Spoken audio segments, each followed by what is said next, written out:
Hello नमस्कार दोस्तों, स्वागत है आपके अपने YouTube channel JL Jharkhand lives में।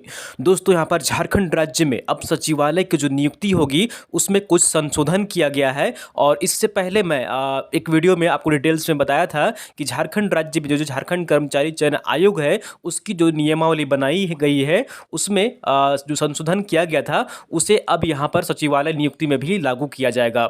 तो ये पिछले वीडियो में मैंने आपको एक डिटेल्स में बताया था, लेकिन अब यहाँ पर जो है वो आधिकारिक रूप से झारखंड प्रशासनिक एवं कार्मिक विभाग जो है अब आधिकारिक रूप से इसकी जो है यहाँ पर गजट प्रकाशित कर दी है, यानी कि यहाँ पर जो है अब ये नियम लागू होगा पूरे राज्य में। तो ये नियुक्ति नियमावली बना दी गई है और इसके लिए आधिकारिक जो सूचना है वो प्रकाशित कर दी गई है, गजट प्रकाशित कर दिया गया है। तो हम लोग यहाँ पर इस वीडियो में पूरे डिटेल्स में देखने वाले हैं कि क्या आखिर संशोधन किया गया है और इसमें क्या क्या बदलाव किया गया है पुराने नियमावली से।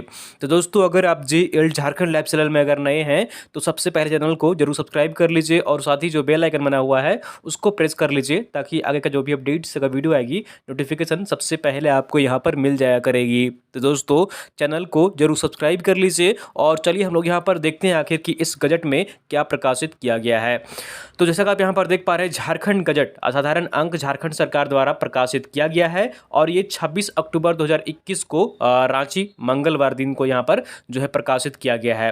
तो ये देख लीजिए, यहाँ पर कार्मिक प्रशासनिक सुधार तथा राजभाषा विभाग द्वारा ये सूचना प्रकाशित की गई है 25 अक्टूबर 2021 को।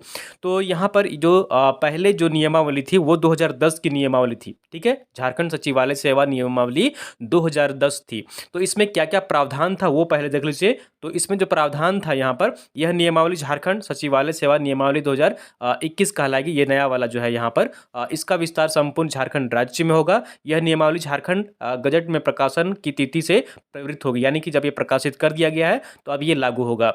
तो इसमें क्या क्या यहाँ पर निम्नांकित प्रावधान किए गए थे जो 2010 वाली नियमावली थी। इसमें था कि सहायक ग्रेड के नियमित पदों को 75% पद समय समय पर आयोग द्वारा इतदर्थ आयोजित प्रतियोगिता परीक्षा के आधार पर सीधी भर्ती से भरे जाएंगे।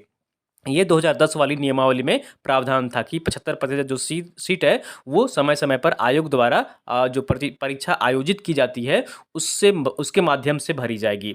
और इसमें था कि 15% जो नियमित पदों को वैसे उच्च वर्गीय लिपिक की प्रोन्नति से भरा जाएगा जिनके नाम सहायक ग्रेड की प्रवर सूची में शामिल हो। और जो शेष 10% नियमित पदों को झारखंड सचिवालय लिपिकीय सेवा के उच्च वर्गीय लिपिक तथा अशु लिपिक दोनों 5 वर्ष की नियमित सेवा पूर्ण कर चुकने वाले स्नातक की योग्यताधारी होंगे, इसलिए आयोग द्वारा समय समय पर आयोजित सीमित विभागीय प्रतियोगिता परीक्षा के द्वारा भरा जाएगा। तो 15%, 10% यहाँ पर 75% जो आपका यहाँ पर सीट है वो तो आपका एग्जाम से लिया जाएगा, भरा जाएगा सीट। लेकिन जो बाकी के 25% यहाँ पर सीट है वो 15% उसमें से यहाँ पर उच्च वर्गीय लिपिक की प्रोन्नति से भरा जाएगा, यानी प्रमोशन जो होता है उसके आधार पर भरा जाएगा। और 10% जो यहाँ पर आपका है वो यहाँ पर उच्च वर्गीय जो लिपिक योग्यताधारी होंगे, स्नातक किए होंगे, जिनको कि यहाँ पर कुछ एक्सपीरियंस हो गया होगा और वो समय समय पर आयोजित जो विभागीय प्रतियोगिता परीक्षा होती है उसके माध्यम से भरी जाएगी, ठीक है। तो ये पिछले वाली जो नियमावली थी उसमें यहाँ पर जो है वो प्रावधान था। अब इसमें यहाँ पर देख लीजिए कि जो नई नियमावली है उसमें यहाँ पर क्या क्या चेंजेस किए गए हैं।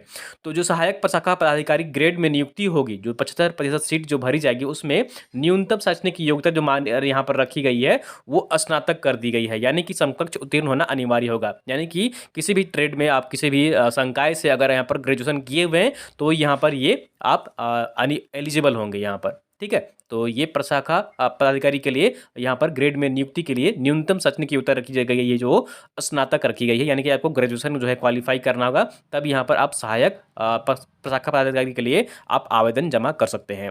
उक्त अनिवार्य योग्यता के अतिरिक्त अभ्यर्थियों को मैट्रिक 10वीं कक्षा एवं इंटरमीडिएट 10+2 कक्षा झारखंड राज्य में अवस्थित मान्यता प्राप्त शैक्षणिक संस्थानों से उत्तीर्ण होना अनिवार्य होगा।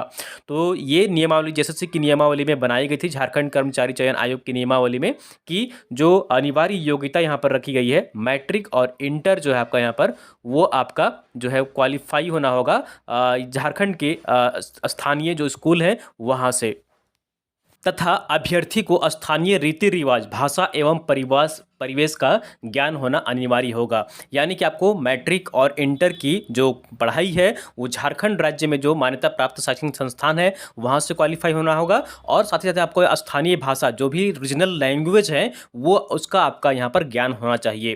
परंतु यह है कि झारखंड राज्य की आरक्षण नीति से आच्छादित अभ्यर्थियों के मामले में झारखंड राज्य में अवस्थित मान्यता प्राप्त शैक्षणिक संस्थान से मैट्रिक 10वीं कक्षा तथा इंटरमीडिएट 10+2 कक्षा उत्तीर्ण होने संबंधी प्रावधान शिथिल रहेगा। ठीक है, तो ये जो यहाँ पर किया गया है कि जो आरक्षण नीति से आरक्षण जो इसका लाभ ले रहे हैं अभ्यर्थी और झारखंड राज्य में अवस्थित मान्यता प्राप्त शैक्षणिक संस्थान से मैट्रिक 10वीं कक्षा तथा इंटरमीडिएट उत्तीर्ण होने संबंधी जो प्रावधान है वो जैसा का तैसा ही रहेगा। ठीक है, तो ये यहाँ पर कही गई है बात। और 15% जो यहाँ पर पद है वैसे उच्च वर्गीय लिपिक को प्रोन्नति से भरा जाएगा।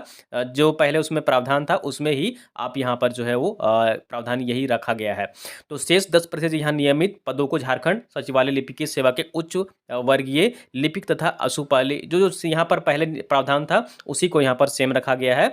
और एक चीज़ और यहाँ पर बदलाव किया गया है कि जो अनुकंपा से संबंधित विभागीय समिति प्रतियोगिता परीक्षा के आधार पर नियुक्ति होती है उसमें यहाँ पर शैक्षणिक संस्थान से जो क्वालिफाई होना होगा कि आप झारखंड से ही मैट्रिक इंटर पास किए हुए हैं उसमें ये लागू नहीं होगा। अनुकंपा के आधार पर जो नियुक्ति होगी, ठीक है, राज्य में अनुकंपा के आधार पर नियुक्ति जो होती है उसमें जरूरी नहीं है कि आपको मैट्रिक और इंटर जो है वो झारखंड से ही क्वालिफाई, आप कहीं से भी अगर क्वालिफाई हैं तो उसके लिए एलिजिबल माने जाएंगे। ये प्रावधान किया गया दोस्तों यहाँ पर नए जो सचिवालय की नियमावली बनाई गई है उसमें। तो मेन आपके मुख्य जो बात इसमें निकल कर आ रही है तो ये है कि आपको मैट्रिक इंटर यहाँ पर जो है वो झारखंड राज्य से क्वालिफाई आपको होना चाहिए।